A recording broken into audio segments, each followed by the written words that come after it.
Salmo 101, donde tuvimos la lectura devocional, y me gustaría leer nuevamente este salmo.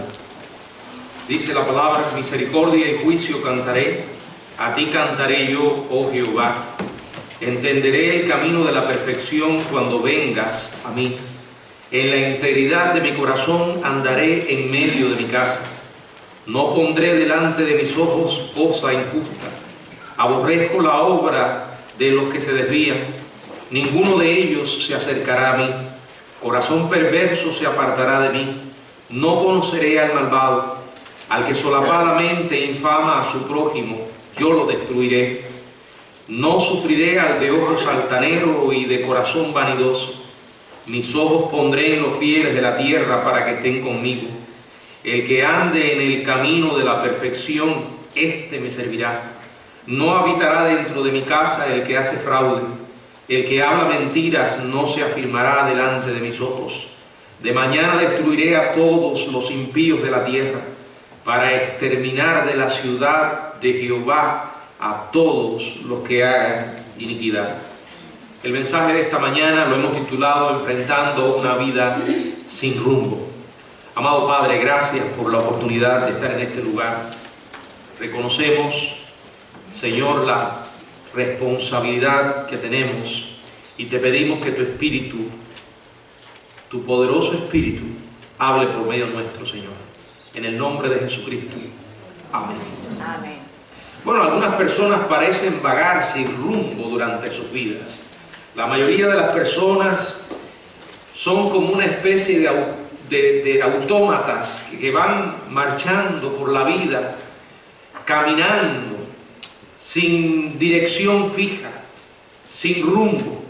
Y la realidad es que si una persona no tiene un propósito en la vida, no tiene objetivos claramente definidos, no es de extrañar que adopten un estilo de vida también sin definición ni propósito. No saben ni por qué están aquí, no saben hacia dónde van. Dolorosamente estas cosas suceden. Conozco algunas personas que viven de un día para el otro sin preocuparse más que por los programas que van a ver en la noche en la televisión. Deambulan por la vida como un tronco en un pantano. Qué triste condición vivir así. Y el título de este salmo nos dice que este es un canto de David, cuya vida estaba guiada con un propósito. Él había comprendido que Dios tenía un plan para él, y con una caída temporal, con excepción de esa caída temporal en desobediencia, él seguía sin rumbo, sin distracciones. David tomó decisiones según su propósito y sirvió a Dios fielmente por muchos años. Y durante los primeros 4 versículos en este salmo, David presenta 5 resoluciones. Luego, en los versículos del 5 al 8, habla de su reino y hace una lista de 9 diferentes tipos de personas y comenta algo acerca de cada una de ellas. Dios permita que a través de la vida de David seamos motivados a también hacer nuestras propias resoluciones y a, de una manera sabia, a hacer nuestras declaraciones, eligiendo a aquellas personas con las cuales vamos a compartir el viaje de la vida. Tenemos que relacionarnos con todo tipo de personas, pero no podemos ni debemos permitir que todo tipo de persona cruce esa línea de intimidad con las cuales vamos a compartir de una manera estrecha y profunda en nuestra propia vida. Y en unos momentos voy a explicar a qué me refiero. Número 1, resoluciones. ¿Cuáles son las resoluciones que tomó David? David no se sentía satisfecho con un conjunto de verdades teológicas girando en su cabeza. Él, las verdades que conocía, las había convertido en convicciones. Para él eran valores por los cuales vivía. No se trata de que usted y yo conozcamos simplemente la verdad de Dios. Necesitamos hacerla nuestra. Necesitamos, número 1, conocerla, número 2, creerla, y número 3, vivir por ellas, y si es necesario, morir por ellas. Ahora no vamos a llegar a ese punto si antes no se han convertido en convicciones, en valores, si no los creemos con todo nuestro corazón, si no creemos que realmente vale la pena vivir por ellas. Ahora todo eso comienza en primer lugar conociendo al Dios verdadero, teniendo una relación con Él. Después de haber escuchado el Evangelio Salvador de Jesucristo, después de haber conocido a dónde fue capaz Dios de ir para salvarnos, expresando cuánto nos ama, y en respuesta a ese amor, nosotros vivimos por Él. ¿Cuáles son estas resoluciones? La primera, dice David, cantaré. Dice el verso 1, misericordia y juicio cantaré. A ti cantaré yo, oh Jehová. Él toma la resolución de adorar a Dios, de cantar a Dios, pero menciona un tema específico. ¿Cuál es? La misericordia y la justicia. Aquí dice juicio. Son dos cualidades que realmente definen a Dios. Dios es misericordioso. Dios es santo. Representan los valores que Dios quiere que usted y yo tomemos como guía en nuestra vida. Que seamos personas misericordiosas, como Dios ha tenido misericordia con nosotros. Y que seamos personas justas, como Dios ha sido y es justo con nosotros. Muchos años después, el profeta Miqueas, en el capítulo 6, verso 8, escribiría, en el verso 8 dice: oh hombre, Él te ha declarado lo que es bueno. ¿Y qué pide Jehová de ti? Solamente hacer justicia y amar misericordia. Y en consecuencia, humillarte ante tu Dios. Nuestro mundo es injusto. Si algo caracteriza a la persona sin Dios, es la injusticia. Cuando conocemos al Dios justo, iniciamos una nueva senda, que es la senda de la justicia. Porque Dios nos ha declarado justos, vivimos para Él en esa justicia. Dice la palabra que somos justificados por la fe, y por esa fe tenemos paz para con Dios. Entonces podemos vivir como justos. La Biblia emplea en el Antiguo Testamento específicamente, y también en algunos versos del Nuevo Testamento, la palabra justo para referirse a aquellos que son hijos de Dios a través de la fe. Misericordia. Misericordia es una combinación de bondad extraordinaria y desinteresada, unida al amor, a la amistad y a la lealtad. Muchas veces aparece mezclada con la palabra gracia. La otra es juicio. Se refiere a una administración ordenada y equitativa del gobierno. Está describiendo la cualidad del gobierno civil que permite que todos vivan de manera productiva y pacífica. No es posible sin tener a Dios. Por eso dice la palabra: bienaventurada la nación cuyo Dios es Jehová. David toma la resolución de hacer que estas dos cualidades sean parte de su vida, sean los temas del cántico de su vida. Él se compromete a vivir bajo esos aspectos y que cada uno de ellos conduzca su vida en todas las decisiones y en cada relación que tenga. Puedes tú decir lo mismo. Puedes tú hacer de la misericordia parte de tu vida y de la justicia también. Recuérdalos. Forman parte del carácter de Dios. Pueden formar parte de tu vida. Puede ser conocido ante el mundo, un mundo inmisericordia y un mundo injusto, como alguien que vive todo lo contrario. Y es imposible que una persona así sea ignorada por la sociedad, porque serás alguien que está reflejando el carácter de Dios, algo totalmente diferente a cómo viven las personas. En segundo lugar, la segunda resolución de David dice, daré atención. En el verso 2, entenderé, en la primera parte, el camino de la perfección cuando vengas a mí. Lo conocerá y lo entenderá. No significa que David se convertiría en una persona perfecta de manera inmediata. Pero cuando conocemos a Dios, conocemos sus caminos, experimentamos una transformación e iniciamos un viaje que, como dice un himno, de vida a un plano superior. Vamos marchando hacia la eternidad mientras el Espíritu de Dios nos va conformando a la imagen de Cristo.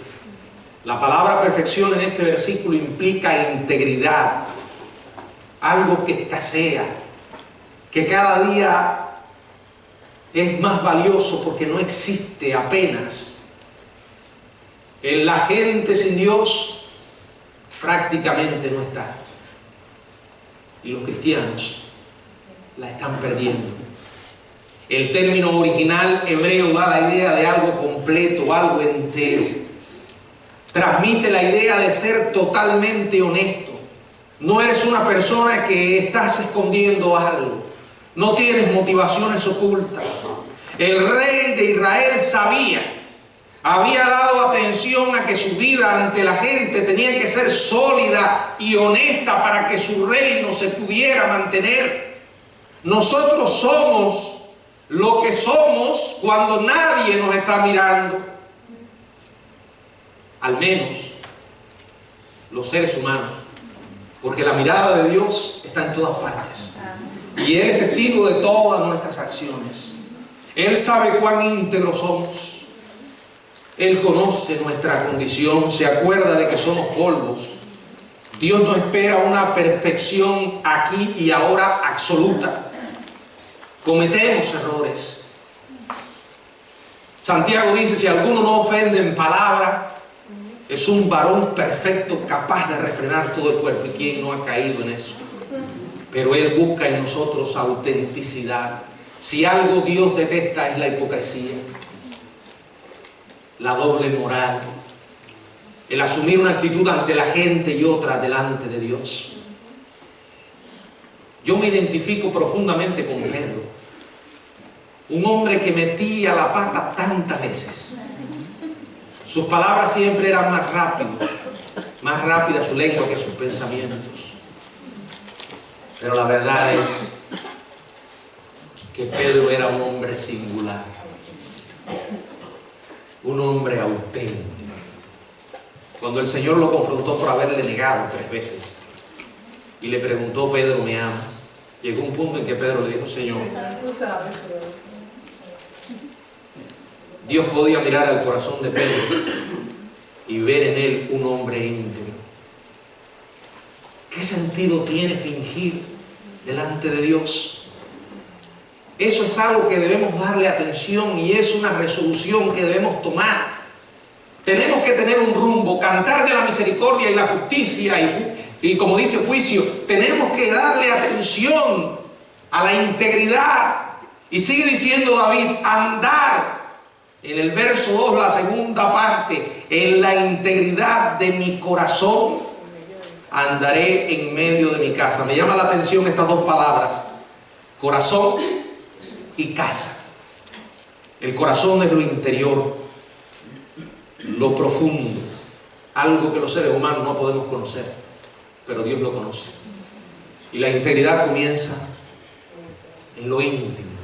Usted no va a ser íntegro en sus acciones externas solamente.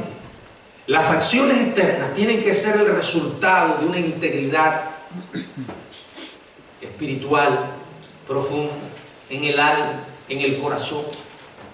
Él dice, en la integridad de mi corazón andaré. Y dice, en medio de mi casa.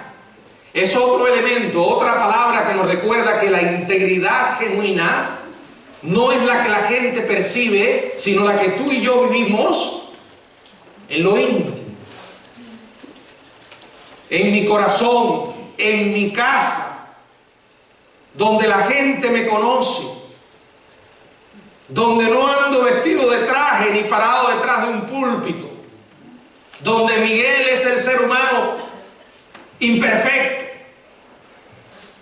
donde sus errores son más evidentes. Alguien decía una vez, creo que fue Tim LaHaye, que si tú quieres saber si una persona está llena del Espíritu Santo, observa cómo se comporta en su casa. No, la llenura del Espíritu Santo no es aquella que vemos en los shows, donde la gente se cae y convulsiona, donde de pronto un culto se convierte en un avispero lleno de locos que gritan, y otros dicen, oh, cómo está la presencia. La palabra que usan es la unción. Siempre he sido muy pragmático. Yo digo, bueno, si es la unción, como ellos dicen, si es el poder de Dios, tiene que haber resultados. No es por el show que monte, ni el espectáculo que dé. Si no hay un cambio genuino en mi vida, ahí no está el poder de Dios. Porque el poder de Dios transforma vidas. El poder de Dios santifica. El poder de Dios nos conforma a la imagen de Cristo. Dice además David en el verso 3, no pondré, otra resolución, delante de mis ojos cosa injusta. Hay miradas que no podemos evitar, pero hay otras que sí. O podemos enredarnos en una mirada perdida, pero tenemos una cabeza donde guardamos pensamientos y tenemos una voluntad para decir, no debo seguir mirando esto. David, siendo el rey, tenía el poder político para exigir cualquier agenda y luego comprometer los recursos de toda la nación para lograr su objetivo. Sin embargo, tenía una resolución: evitar cualquier ambición injusta e indigna. Para él sería desviarse de su comunión con Dios.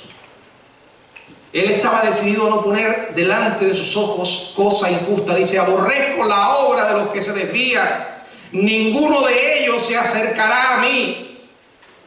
Estamos en el mundo, pero no tenemos por qué ser parte del mundo.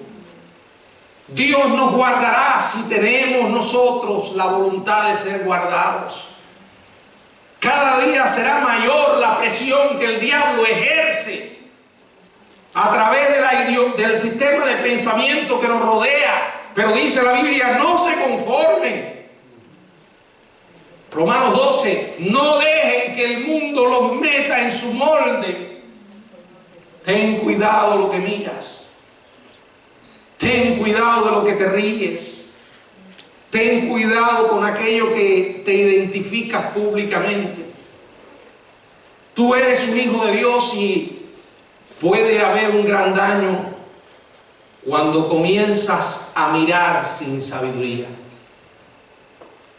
Llegará un punto en que te harás insensible a lo que ves y comenzarás a endurecerte y en consecuencia a justificar esas decisiones.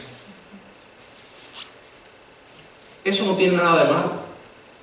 Esto no me afecta. Ten cuidado. Ten cuidado con no aborrecer las obras de aquellos que se desvían. Hay un camino, hay una senda. Aquí dice el camino de la perfección, el camino de la integridad. No dejes que nadie ni nada te aparte de ese camino. Habrá momentos en que sentirás que no puedes seguir. en que la presión es demasiado grande para mantener el rumbo. Pero el Señor dice, niégate. Recuerda a Dios. Su poder está a tu disposición. Sigue Él diciendo, no reconoceré, corazón perverso se apartará de mí, no conoceré al malvado. Ya había tomado la resolución de ser un hombre de honor, de integridad, de honestidad. Miren, si usted me ha seguido hasta aquí, se habrá dado cuenta que estas son resoluciones de alguien que está tomando a Dios seriamente, que no estaba jugando a la fe, que a pesar de su imperfección y de los errores que pudo cometer, estaba decidido a seguir al Dios que le había salvado y a renunciar a todas aquellas cosas que pudieran estorbar esa comunión. Ser hombres y mujeres de honor, de integridad, de honestidad, y ahora decide él ser un hombre de pureza. Corazón perverso se apartará de mí, no conoceré al malvado, porque un corazón perverso estará marcado por pensamientos perversos, y esos pensamientos perversos se expresarán en acciones igualmente perversas. El hijo de David, Salomón, también escribió acerca del valor de la pureza cuando en Proverbios, en el capítulo 11, verso del 19 al 21, dice la palabra, como la justicia conduce a la vida, así el que sigue el mal lo hace para su muerte. Abominación son a Jehová los perversos de corazón, mas los perfectos de caminos les son agradables. Tarde o temprano el malo será castigado, mas la descendencia de los justos será librada. No, el hombre no puede burlarse de Dios. Dios es santo. El hombre no puede hacer las cosas perversas que tiene en su corazón y escapar al juicio de Dios. Aunque es cierto lo que dice Eclesiastés capítulo 8, verso 11. Dice, porque por cuanto no se ejecuta luego la sentencia sobre la mala obra, el corazón de los hijos de los hombres está en ellos dispuesto a hacer el mal. Yo creo que este versículo explica la razón por la que mucha gente hoy peca y sigue pecando. Porque Dios no cobra inmediatamente en ocasiones. Dice, por cuanto no se ejecuta luego inmediatamente sentencia sobre la mala obra, el corazón de los hijos de los hombres está en ellos dispuesto para hacer el mal. O sea, como no hay juicio, como no hay consecuencias inmediatas, lo vuelvo a hacer. Me sigo burlando de los demás y creo que me estoy burlando de Dios. Mucho cuidado. Podemos tomar decisiones, pero no podemos escapar de las consecuencias. Dios no puede ser burlado. Todo lo que el hombre sembrare, eso también segará. Hay juicio. Dios tiene su tiempo, Dios tiene su momento.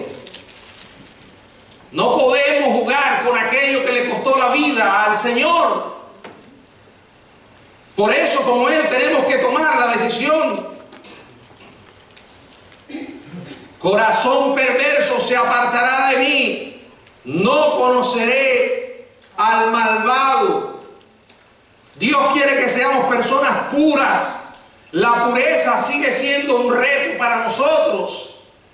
La santidad es la meta que Dios tiene para nuestras vidas, porque de esa manera usted y yo produciremos un impacto mayor en el mundo.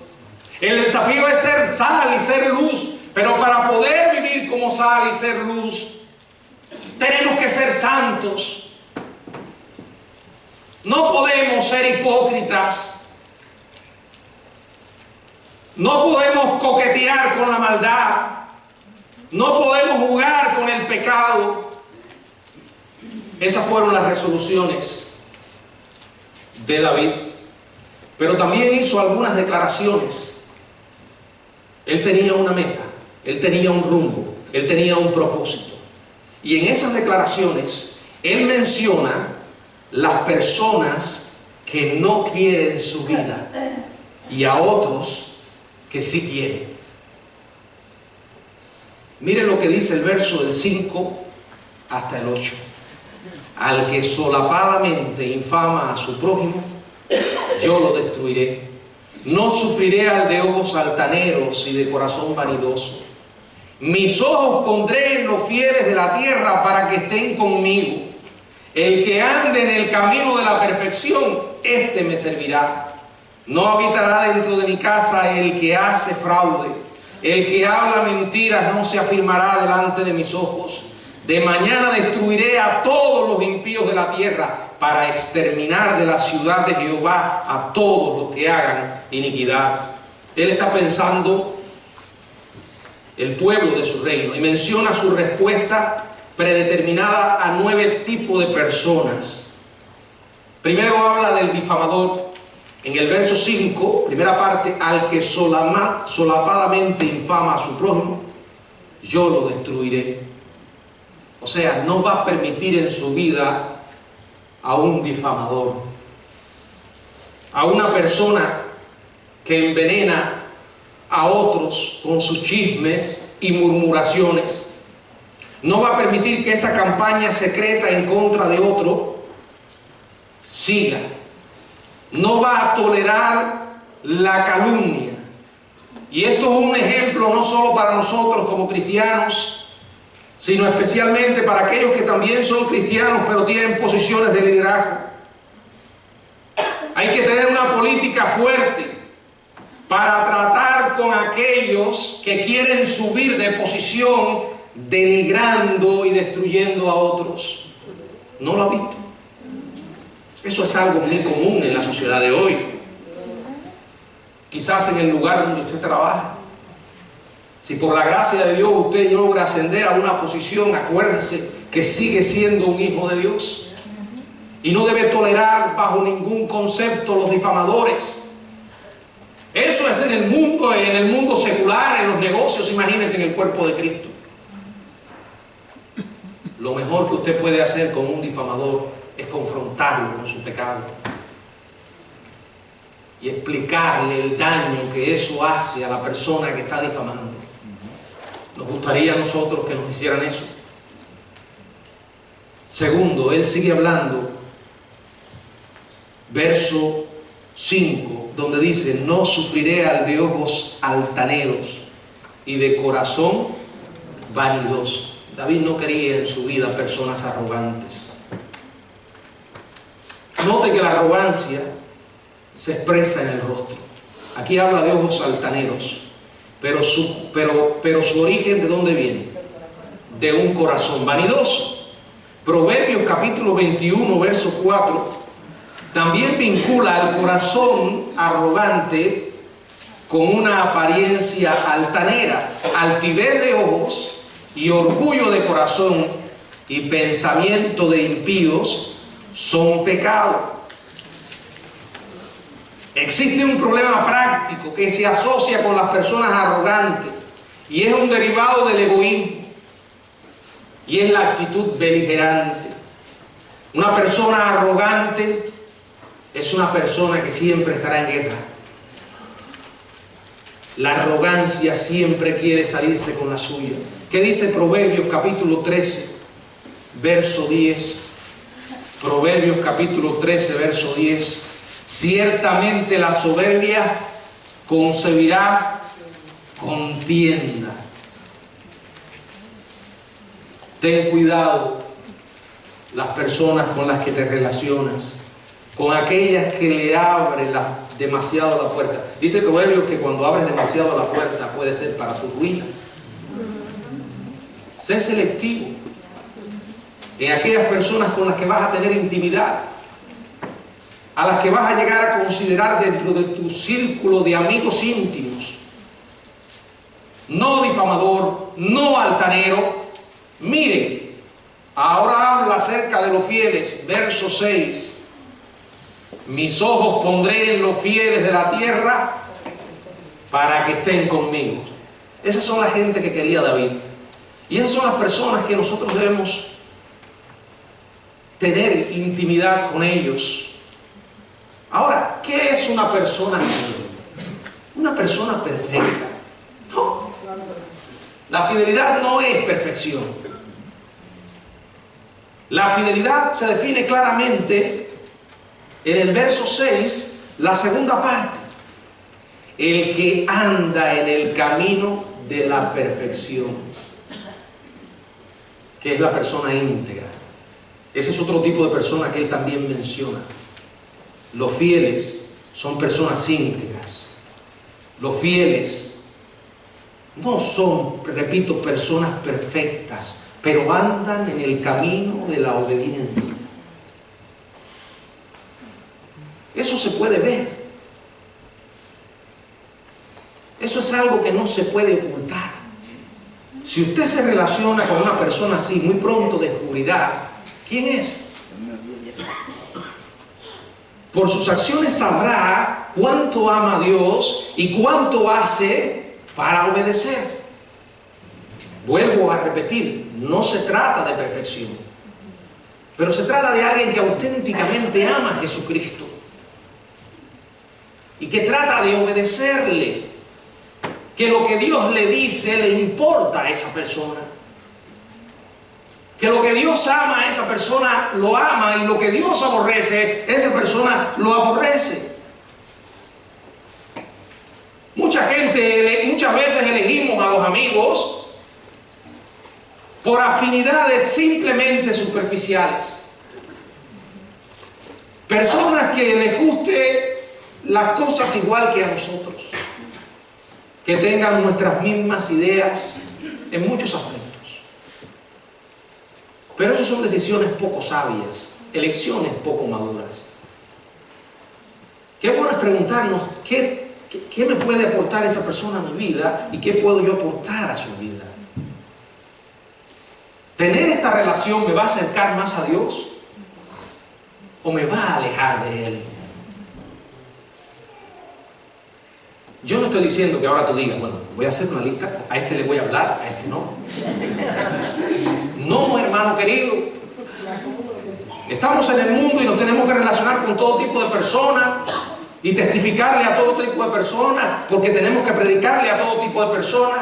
Pero la idea que es que en este andar, miren, hasta el mismo Señor lo hizo. Él tenía 12 discípulos, pero habían 3 allí con los que tenía una intimidad mayor. A veces dejamos que ciertas personas entren a nuestra vida y en lugar de nosotros influirlos a ellos, terminan influyendo sobre nosotros para mal. Dejan huellas que nos marcan para siempre en esta tierra.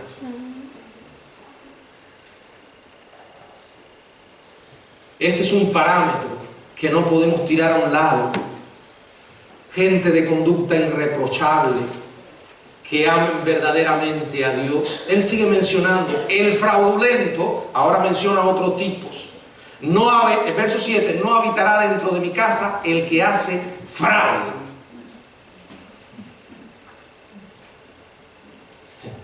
Hay un problema hoy, porque mucha gente tiene el concepto de que hacer fraude no está mal, si todo el mundo lo hace. Meter mentiras, llenar falsos informes de impuestos, inventar que si estoy casado, que si me divorcié. Hay gente que vive del fraude. ¿Y cómo se burla? Porque no los han atrapado. David tomó la determinación que un hipócrita no podía tener lugar o responsabilidad o autoridad bajo su administración.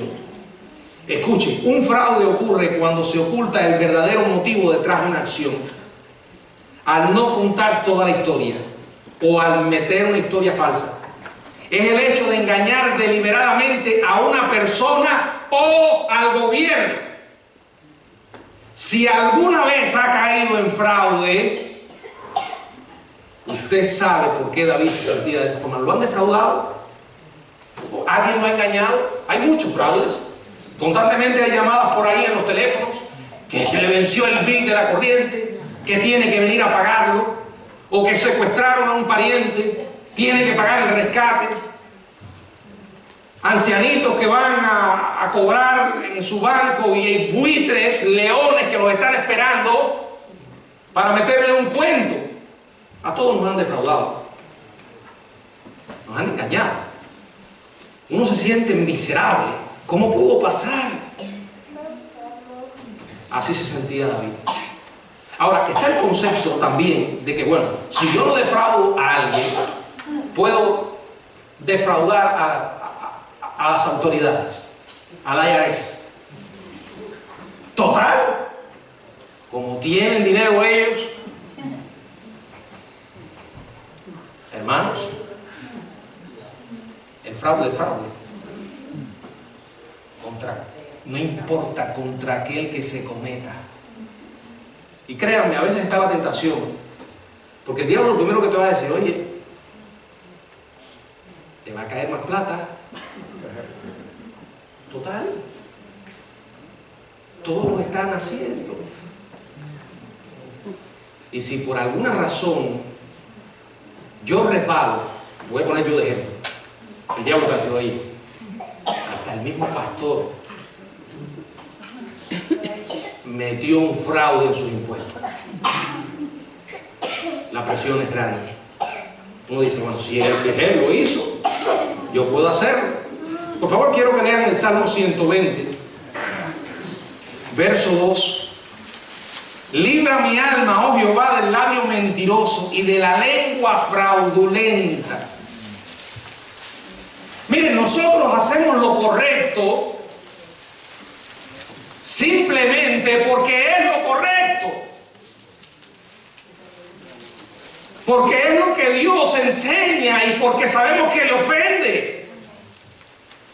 No importa que pueda ser ignorado, que pueda pasar desapercibido, no importa que toda la gente lo haga. Miren, hoy todo el mundo fornica. Cuando digo todo el mundo, me refiero en un sentido general. Mucha gente, muy poca gente hoy cree en el matrimonio, cree en la santidad en el matrimonio. Hoy creen que es muy común que la gente se esté acostando sin estar casado. Entonces, como están tan llenos de basura alrededor, piensan que está bien y que todo, como todo el mundo lo hace, está bien. Pero qué maravilla que este libro de Dios no cambia y que Dios no es un Dios voluble. No es que hoy dice una cosa y mañana dice otra, es el mismo ayer, hoy y por los siglos. Y lo que dijo en el principio lo vuelve a decir ahora. David sabía que con gente fraudulenta no iba a ningún lugar. Si usted conoce de alguien que está haciendo eso y que te está presionando para que lo haga, frena eso. No manches tu conciencia por una decisión. ¿De qué te sirven unos miserables dólares ahora y tener tu relación con Dios rota? No engañes a alguien para que te compre un producto. Si Dios te da la oportunidad de trabajar en un negocio, por ejemplo, uno de los negocios donde yo creo que hace falta la integridad, siempre lo he pensado, digo esto, la mecánica.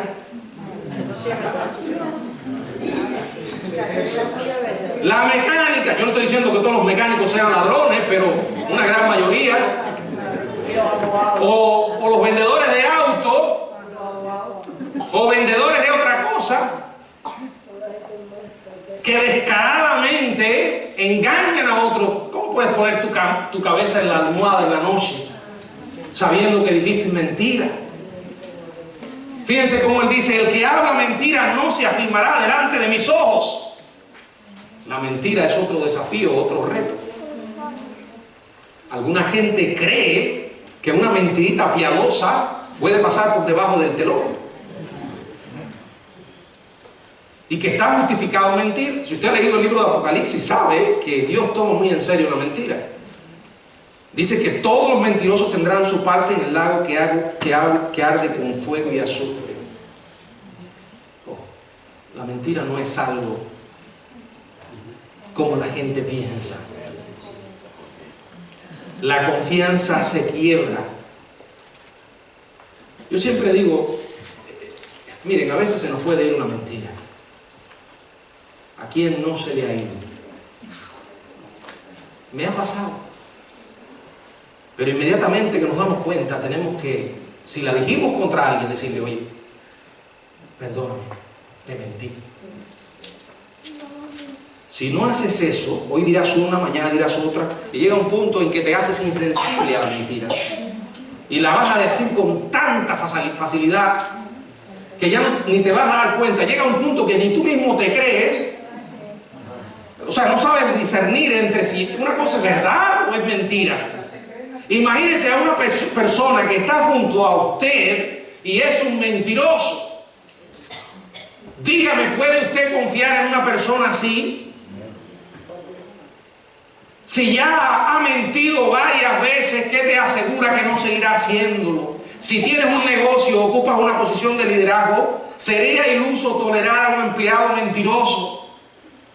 La moral depende de una relación saludable y una relación se edifica sobre la base de la confianza. No puede haber trabajo de equipo si hay un mentiroso en el equipo.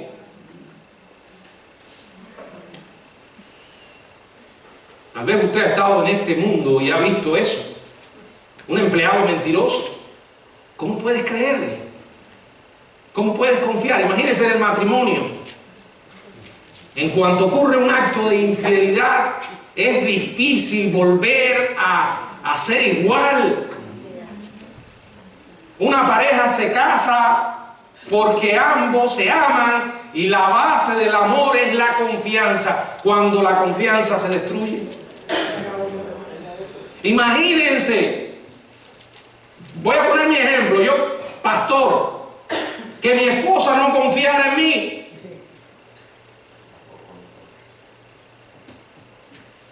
Cada vez que me viera hablando de una mujer,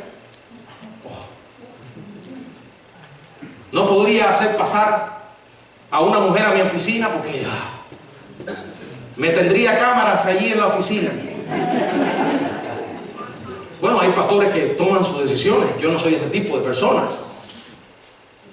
Mientras hay personas en la iglesia. Pero hay pastores que no pueden reunirse solos con una mujer, tienen que traer a la esposa. Yo lo respeto. Para mí no es ningún problema reunirme solo con una mujer siempre que hayan personas en la iglesia. Y ella tiene que confiar en mí hasta que yo le dé un motivo para desconfiar. Entonces tendrá todo el derecho de no confiar en mí. Amados hermanos, no juguemos. No en vano el Señor Jesucristo dijo, yo soy la verdad. A veces es difícil decir la verdad. Porque la verdad puede herir, la verdad puede ofender, pero escúcheme bien, la mentira hace mucho más daño. Y nunca nos vamos a parecer más al diablo que cuando nos convertimos en mentirosos. Una última persona que él menciona. De mañana destruiré a todos los impíos de la tierra para exterminar de la ciudad de Jehová a todos los que hagan iniquidad. Escuche esto. Aquí menciona a los impíos. Y entonces usted podrá decir, ¿pero qué dice? El hombre va a limpiar. Ahí dice que los va a destruir. Pastor, ¿usted no cree que eso es drástico? Él ha mencionado varios tipos de personas y ha dicho lo que piensa de cada una, pero esta es la reacción más fuerte de todas. Ahora, para poder entender esto, vamos a la palabra impíos. Es un término judicial que se refería a personas que cometían un crimen y que luego una corte los encontraba culpables. Aquí no se está hablando de una persona de mal carácter. Aquí está hablando de impíos. ¿Y saben cuál es el sinónimo de impío? criminales. Y dice destruir. La traducción es cortar. Y por cierto, si usted ha leído el Antiguo Testamento, sabrá que esa palabra cortar aparece en otras partes y significa acabar, terminar, finalizar. Este hombre, acuérdense que aparte de todo, era un rey. Tenía un reino. Y como rey tenía la resolución de deshacerse de los criminales como sea necesario. Acuérdense que en la Biblia, en Génesis capítulo 9, Dios establece la pena capital. Y después la va reiterando una y otra vez a lo largo de los mandatos que Dios da. Es cierto, en Éxodo capítulo 20 dice la Biblia, no matarás. Yo he explicado esto otras veces. Pero inmediatamente que da esos mandamientos, sigue hablando de un castigo severo como la muerte para cierto tipo de personas. Entonces Dios se contradice. La palabra no matarás significa no asesinar. Y busquen una concordancia de sangre inocente, va a encontrar que hay tantos pasajes del Antiguo Testamento donde Dios enseña que lo que sí es condenable es derramar sangre inocente. Pero al pueblo hebreo, a los reyes, Dios les había permitido, en casos criminales, ejecutar la pena de muerte.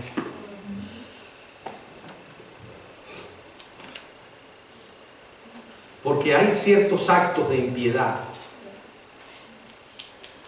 que si una sociedad... Fíjense, yo no estoy hablando de que yo tenga autoridad para matar a nadie, ni usted tampoco. Estamos hablando del gobierno civil, en este caso el gobierno, como Dios lo tenía, lo que era la teocracia. Dios les dio autoridad a ellos para poner un fin al mal. Porque si la sociedad, un gobierno, se vuelve pasivo ante la maldad, vamos a la anarquía, al desastre. Al desastre.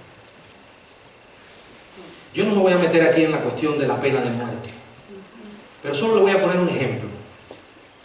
Los países que bajo cualquier concepto están en contra de la pena de muerte para criminales, muchos de ellos están viviendo un desastre en su nación. Porque cuando usted sabe que hay un castigo, hay una maldad, lo va a pensar dos veces antes de hacerlo. David estaba decidido a ponerle un freno a esto. Yo no estoy hablando aquí de aquellos que ejecutan a otros porque no están de acuerdo con sus ideas, o aquellos que no comparten las opiniones. Un gobierno, por ejemplo, que asesina y desaparece a personas porque se le opone. No. Pero en la Biblia, en el Antiguo Testamento, había una definición muy clara sobre el frenar a los impíos. Y David estaba claro en eso. Una sociedad debe detener el mal, de cualquier manera. Quizás creando condenas más severas para los criminales.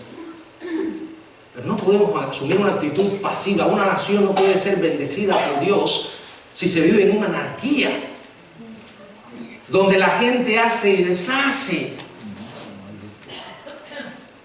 Hay cosas que yo a veces digo, ¿cómo es posible que una sociedad la tolere, que la sociedad americana se esté volviendo indiferente ante esto? Niños que son violados y asesinados. Personas que trafican con criaturas. ¿Y qué me dicen del aborto? Ah, porque eso no son criaturas. La sociedad se va volviendo indiferente. Mire, yo estoy preparando una serie de mensajes, se lo he comentado a algunos, y uno de los mensajes se llama Estados Unidos en los tiempos del fin. Y he estado explorando por qué no aparece Estados Unidos en las profecías. Esta gran nación que se fundó sobre valores cristianos, donde los líderes de esta nación eran hijos de Dios, muchos de ellos, y oraban y hablaban y creían en la Biblia de verdad. Hoy todo esto se ha ido a un rincón. América no es lo que era. Y una de las grandes razones por las que los imperios del pasado se deshicieron fue por la inmoralidad. Yo creo que un gobierno y una nación tiene que tener una postura firme contra el mal. Nosotros tenemos que respetar a las autoridades. Dice Romanos que las autoridades han sido puestas por Dios y que el magistrado no en vano lleva, ¿qué? Hoy diría, no en vano, el policía lleva una pistola. Es un instrumento para dar vida o quitarla. Y el Señor le dice, teme, respeta a la autoridad. Ahora, si tú te le apareces a un policía y lo agredes y lo atacas y el policía te da un tiro, vamos a decir que es un acto barbárico, que es una injusticia. Vamos a pensar que no se lo hagas al policía, pero que haya un hombre golpeando, maltratando, poniendo en peligro la vida de una persona inocente. Ahora alguien, no, que use el taser. Así. Si el tipo está armado o ya está poniendo en peligro la vida, tiene toda la autoridad dada por Dios para detener el mal. Estamos sufriendo las consecuencias del terrorismo. Personas que se llenan de explosivos y se meten en un metro o un avión y lo vuelven pedazos. Locos que se meten en una escuela armados y masacran.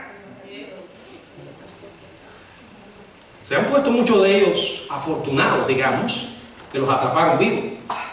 Pero si ahora entra la autoridad y tiene que ponerlos en baja, Dios dio esa autoridad a ellos. No podemos juzgar a David por su actitud. Él era el rey.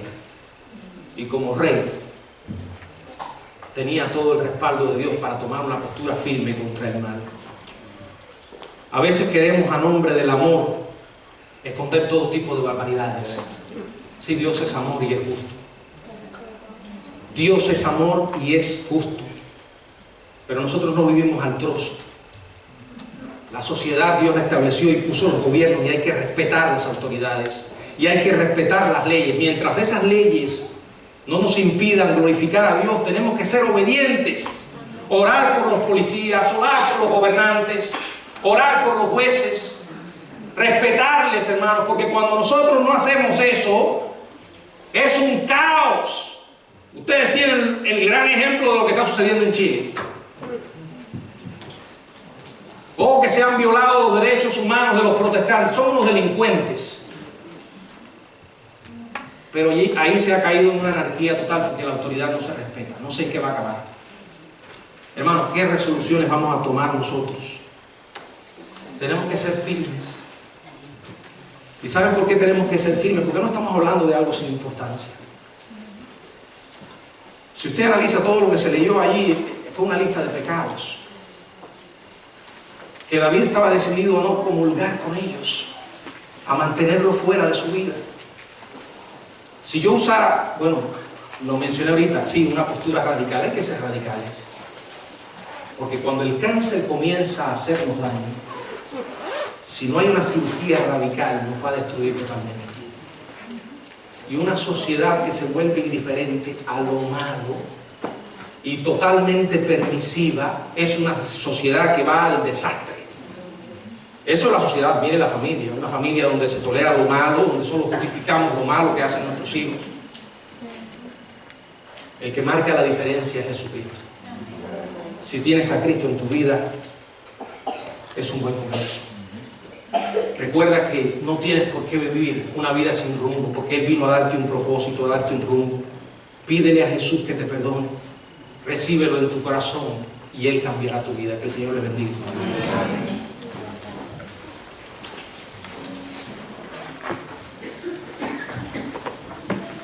Gracias por ese mensaje tan poderoso.